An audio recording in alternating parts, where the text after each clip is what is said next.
Hi viewers, welcome to our channel. Ali గారికి జగన్మోహన్ రెడ్డి గారు ఒక బంఫర్ ఆఫర్ ఇచ్చినట్టు తెలుస్తుంది. అది ఎంపీ టికెట్. నెల్లూరు నుండి ఆయన కన్ఫర్మ్ అయినట్టు కొన్ని వార్తలు అయితే రావడం చూస్తున్నాం. మరి నిజంగా ఆలీ గారికి నెల్లూరు నుంచి ఎంపీ టికెట్ ఇవ్వబోతున్నారా లేదా, ఇస్తే ఎలా ఉంటుంది? సో ఈ అంశం మీద డిస్కస్ చేయడానికి ప్రజెంట్ మనతో పాటు సీనియర్ జర్నలిస్ట్ జయదేవ్ గారు ఉన్నారు. వారితో ఒకసారి డిస్కస్ చేద్దాం. సార్ నమస్కారం. సార్ నమస్తే. సార్, ఆలీన్ ఎంపీగా నెల్లూరు నుంచి పోటీ చేయబోతున్నట్టు, ఆ టికెట్ ఇచ్చినట్టు కొన్ని వార్తలు అయితే వస్తున్నాయి. కన్ఫర్మ్ అయినట్టు కూడా చెప్పేస్తున్నారు సార్. మరి మీ ఒపీనియన్ ఏంటి సార్ దీనిపైన? వైసీపీ అభిప్రాయాలు అలాగే డిఫరెంట్‌గా కనిపిస్తున్నాయి. అంటే వైసీపీ అధిష్టానం నిర్ణయాలు, అధినేత జగన్మోహన్ రెడ్డి గారి నిర్ణయాలు. ఆయన వై నాట్ 175 నినాదం ఎత్తుకున్న తర్వాత ఇక్కడ వాళ్ళని అక్కడ, అక్కడ వాళ్ళని ఇక్కడ షఫుల్ చేస్తూనే ఉన్నారు. అయితే ఆలీ గారి అంశం గత వారం రోజులుగా వినిపిస్తుంది. ఎట్లా అంటే ఆలీ గారు వాస్తవానికి రాజమండ్రిలో పుట్టి పెరిగారు కాబట్టి రాజమండ్రి అనుకునే సందర్భం ఉంది. మరోవైపు టీడీపీ, జనసేన, బీజేపీ అలయన్స్లో భాగంగా ఆ రాజమండ్రి ఏదైతే ఉందో నియోజకవర్గం, అది బీజేపీకే కేటాయించే అవకాశం కనిపిస్తోంది. బీజేపీకి కేటాయిస్తే కనుక బీజేపీ రాష్ట్ర అధ్యక్షురాలు పురంధరేశ్వరి గారే అక్కడి నుంచి పోటీ చేస్తారని కూడా వార్తలు వచ్చాయి. అయితే 3 పార్టీల కూటమి కూడా బలంగా ఉంటుంది, ఇంకా ఆవిడకి తిరుగుండదు అనుకున్న నేపథ్యంలో లోకల్కి స్థానికంగా లేదంటే ఎక్కడి నుంచైనా పోటీ చేయగల ఉండేవాళ్ళు కొద్దిమంది ఉంటారు.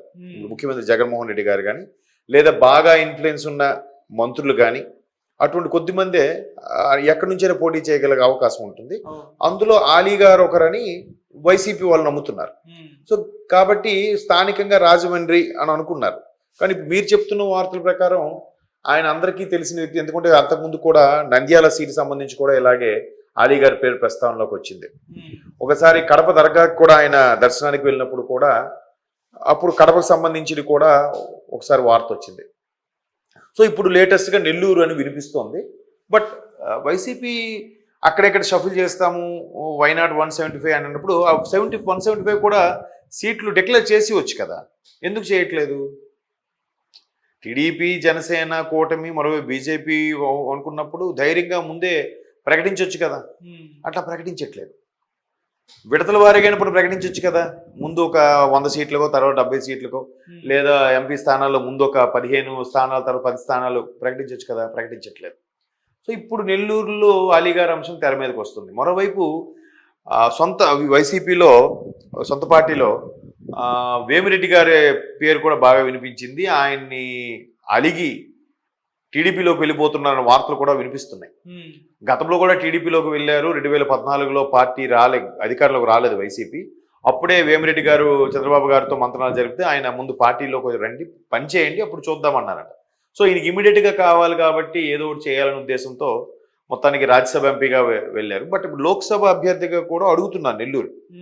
సో అటువంటి వ్యక్తికి తప్పించి ఆలీ గారికి ఇవ్వడంలో మాత్రం మరి వైసీపీ ఉద్దేశం ఏంటో దీంట్లో రకరకాల కారణాలు కూడా కనిపిస్తున్నాయి. ఒకటి, వేమిరెడ్డి గారు వైసీపీ కోసం చాలా ఖర్చు పెట్టారు, చాలా కష్టపడ్డారు. అక్కడ పార్టీలో అభ్యర్థులకు కూడా తన వంతుగా నిలబెట్టి వాళ్ళకి అవసరమైన అన్ని రకాల సపోర్ట్లు ఇచ్చారు, పార్టీకి అవసరమైన సపోర్ట్ కూడా ఇచ్చారు. అట్లా ఇచ్చిన వ్యక్తికి కూడా ఎక్కడ సరైన గౌరవ స్థానం కల్పించబడలేదు అనేది, చిన్న నిర్లిప్తితో ఉన్నారు అనేది ఒక వార్త. అది ఇప్పుడు అదే వేమిరెడ్డి గారు మరలా ఇప్పుడు టీడీపీలోకి మరలా వెళ్ళబోతున్నారు అని కూడా తెలుస్తుంది. మరి టీడీపీలోకి వెళ్తే సీట్ దొక్కుతుందా, సీట్ ఇస్తారా ఎవరనేది కూడా క్వశ్చన్ మార్కే. ఇప్పటికే టీడీపీ, జనసేన అలయన్స్ లో భాగంగా సమన్వయ కమిటీలు వేసి ఏ నియోజకవర్గం నుంచి అయితే ఈ అభ్యర్థి గెలిస్తే బాగుంటుంది అనుకుని ఇంకా ఒక కొలిక్కి రాని నేపథ్యంలో టీడీపీ, జనసేన అలయన్స్ తో పాటు బీజేపీ కూడా కలవబోతుందని మరొక వార్త. ఆల్మోస్ట్ ఆల్ 80 to 90% ఓకే అయిపోయిందని కూడా చెప్తున్నారు.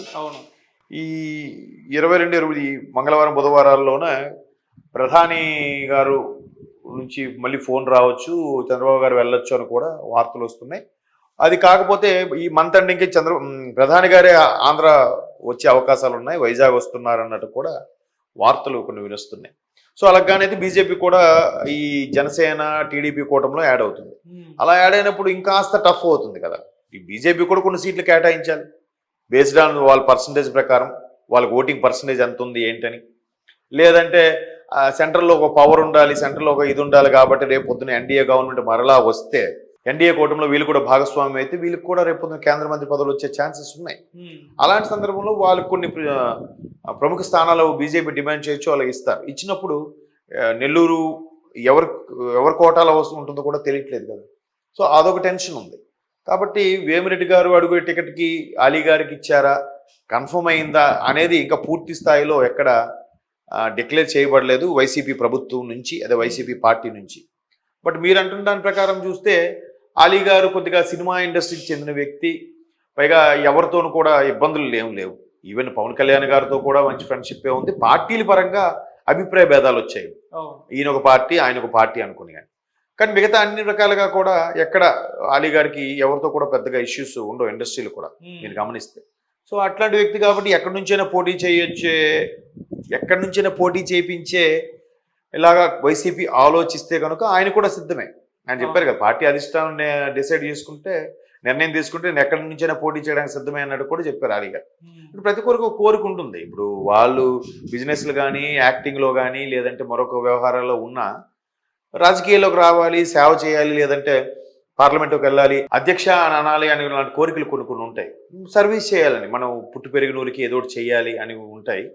సో అట్లాంటి బాబు ఉన్నప్పుడు వీనికి కూడా ప్రత్యక్ష రాజకీయాల్లో ఉన్నారు ఆల్రెడీ. మైనార్టీ వింగ్కు, మైనార్టీ సెల్కు ఏదో మైనార్టీ పోస్ట్ ఏదో ఇచ్చినట్టు, నామినేట్ పోస్ట్ ఇచ్చినట్టున్నారు వైసీపీ తరఫున అలీ గారికి. కాబట్టి ఆయన పోటీ చేస్తారని వార్త వస్తుంది. బట్ నెల్లూరు టికెట్ మీద చాలా మంది ఆశిస్తున్నారు వైసీపీలో కూడా. ఇప్పుడు అనిల్ కుమార్ యాదవ్ గారు కూడా ఆశించారనే టాక్ వచ్చింది. బట్ జగన్మోహన్ రెడ్డి గారి నిర్ణయం మేరకు ఆయన నర్సరావుపేటకు తీసుకెళ్లారు. బట్ వేమిరెడ్డి గారు ఒకరు, ఆ తర్వాత ఇప్పుడు అలీ గారి పేరు వినిపిస్తుంది. చూద్దాం, అంటే వాళ్ళ నిర్ణయాలు ఎలా ఉంటున్నాయంటే షఫుల్ చేసి ఇక్కడ వాళ్ళు అక్కడ వాళ్ళు ఇక్కడ చేస్తే గెలుస్తారనే ఆలోచనలో ఉన్నట్టున్నారు. ఎందుకంటే మొన్న ఉండవల్లి అరుణ్ కుమార్ గారు కూడా ఒక స్టేట్మెంట్ ఇచ్చారు, కేసీఆర్ గారు ఇక్కడ అభ్యర్థులను మార్చకపోవడం వల్లే ఓడిపోయారు, బట్ జగన్మోహన్ రెడ్డి గారు అభ్యర్థులను మార్చినా ఓడిపోతారు అన్నట్టు ఒక స్టేట్మెంట్ ఇచ్చారు. మార్చినా ఓడిపోతారు అనే దాన్ని పూర్తి స్థాయిలో మార్చకుండా కొన్ని మేజర్ పాయింట్లు మార్చి మరలా పార్టీ నుంచి వెళ్ళిపోయిన వెళ్ళి వెనక్కి తీసి బుజ్జగించి వాళ్ళనే పెట్టేలా ఆలోచన కూడా వైసీపీ కొంత చేస్తున్నట్టు కూడా వార్తలు వస్తున్నాయి. దానికి బెస్ట్ ఎగ్జాంపుల్ నిన్న మంగళగిరి ఎమ్మెల్యే మరలా ఆళ్ళ రామకృష్ణారెడ్డి గారు మళ్ళీ బ్యాక్ టు వైసీపీ. సో ఇటువంటి కథనాలు వినిపిస్తున్న నేపథ్యంలో వైసీపీకి పూర్తి స్థాయిలో అన్ని స్థానాలు మార్చుతుందా, కేవలం మొదటి నుంచి చెప్తున్న 90 ఎమ్మెల్యే స్థానాలు అలాగే 25 ఎంపీ స్థానాలకు గాను ఒక మ్యాక్సిమం 15 స్థానాలే మార్చి మిగతా మళ్ళీ పాత వాళ్ళకి రిఫర్ చేసేలాగా ఆలోచిస్తుంది అనేది ఇంకా తెలియదు. బట్ మొత్తం మీద అలీ గారు లాంటి వ్యక్తులు, అలాగే విజయసాయి రెడ్డి గారు లాంటి వ్యక్తులు ఎక్కడి నుంచి పోటీ చేసినా కొంత ఇది ఉంటుంది. జగన్మోహన్ రెడ్డి గారు పార్టీలో ఆయన తర్వాత అంత ఇన్ఫ్లుయెన్స్ ఉన్న వ్యక్తులు కదా వాళ్ళు. సో ప్రజలకు బాగా దగ్గరగా ఉండే వ్యక్తులు కాబట్టి ఎక్కడి నుంచైనా పోటీ చేయొచ్చు. బట్ నెల్లూరు మీద అభ్యర్థుల పోటీ ఎక్కువ ఉంది. అది పూర్తి స్థాయిలో అలీ గారు కన్ఫర్మ్ అవుతుందని నేనైతే అనుకోవట్లేదు.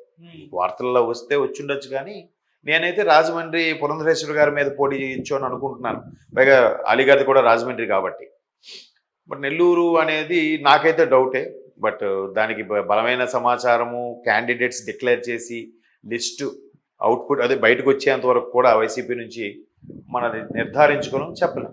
ఓకే సార్, రాజమండ్రి అంటే మరి పురంధరేశ్వర్ గారి పైన పోటీ చేయాలి. మామూలుగా ఎంపీ ఎలక్షన్స్ అన్నప్పుడు ఇండియా లెవెల్లో చూస్తారు, అక్కడ బీజేపీ పార్టీ నుంచి కాబట్టి వాళ్ళ మద్దతుదారులు అటు పురంధరేశ్వర్ గారి వైపే మొగ్గు చూపే అవకాశం ఉంటుంది. మరి అలీ గారికి అక్కడ గెలిచేంత ఇది ఉందంట. అదే స్థానికమైన అభ్యర్థి అనే ఒక చిన్న పాయింట్. అలీ గారు ఆయన చిన్నతనంలో వాళ్ళ ఫాదర్ ఒక టైలర్గా ఉండేటప్పుడు రాజమండ్రిలోనే ఉండేవారు. రాజమండ్రిలోనే మ్యాక్సిమం ఆయన చదువుకుంటూ చాలా తక్కువ, బట్ అక్కడే ఉండేవారు. మదరు పిల్లలు అందరూ కూడా వాళ్ళ ఫాదర్ ఎక్స్పైర్ అయిపోయిన తర్వాత కూడా అని చాలా సందర్భంలో ఆయన ఇంటర్వ్యూలో చెప్పారు. సో స్థానికుడు అనే ఒక చిన్న ఫీలింగ్ ఉంటుంది కదా.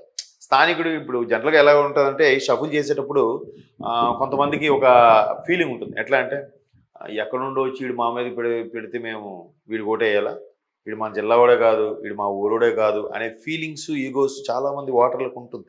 అది కాదు వచ్చినప్పుడు ఖచ్చితంగా ఈయన మన స్థానికుడే, పర్లేదు ఎక్కడ వాడే కదా ఓకేలే అని కొంత ఫేవరిజం ఉంటుంది కదా. కాబట్టి సినిమాకి సంబంధించిన నటుడు కాబట్టి అవ్వచ్చు అని ఒక చిన్న ఇది. మరోవైపు పురంధరేశ్వరి గారికి కూడా సినిమా నేపథ్యం ఉన్న కుటుంబం నుంచి వచ్చిన ఆవిడే, ఎన్టీ రామారావు గారి అమ్మాయి కాబట్టి. సో రేపొద్దున క్యాన్వాసింగ్లో కూడా ఈ ఫేవర్గా ఎవరినైనా తీసుకొచ్చారనుకోండి సినిమాకి సంబంధించిన వాళ్ళు, టీడీపీకి సంబంధించిన కానీ, బీజేపీకి సంబంధించిన కానీ, జనసేనకు సంబంధించిన, అక్కడ అలీ గారికి పోటీగా వీళ్ళని పెట్టినట్టు ఉంటుందన్న ఆలోచన, మరి ఇంకా ఇతర ఆలోచనలో తెలియదు కానీ పురంధరేశ్వరి గారికి అక్కడ నుంచి కన్ఫర్మ్ అంటున్నారు. ఒకవేళ అలాగైతే ఇంకా ప్రత్యామ్నాయం ఇంకేం లేదు, అలీ గారు ఒక్కరే కనిపిస్తున్నారు. స్థానికుడు, పైగా ఎంతో కొంత ఎవరితో కూడా వివాదాలు ఇవి లేని వ్యక్తి కాబట్టి ఆయన ఒక్కడే కనిపిస్తున్నాడు. సో అందుకు రాజమండ్రి అయితే బెటర్ అని నా ఫీలింగ్. బట్ నెల్లూరు అనే వార్తలు కూడా చెప్పలేం. వైసీపీ అధిష్టానం ఎటువంటి నిర్ణయం తీసుకుంటే దానికే కట్టుబడి ఉంటా అన్నారు కాబట్టి ఒక నెల్లూరు అయితే నెల్లూరు, నంద్యాల అయితే నంద్యాల, రాజమండ్రి అయితే రాజమండ్రి నుంచి అలీ గారు పోటీ చేయొచ్చు. ఎక్కడి నుంచి పోటీ చేసినా ప్రభుత్వ వ్యతిరేకత కొంత ఉంది కాబట్టి ఎట్లా ఉంటుందనేది చెప్పలేం. Okay, thank you so much sir.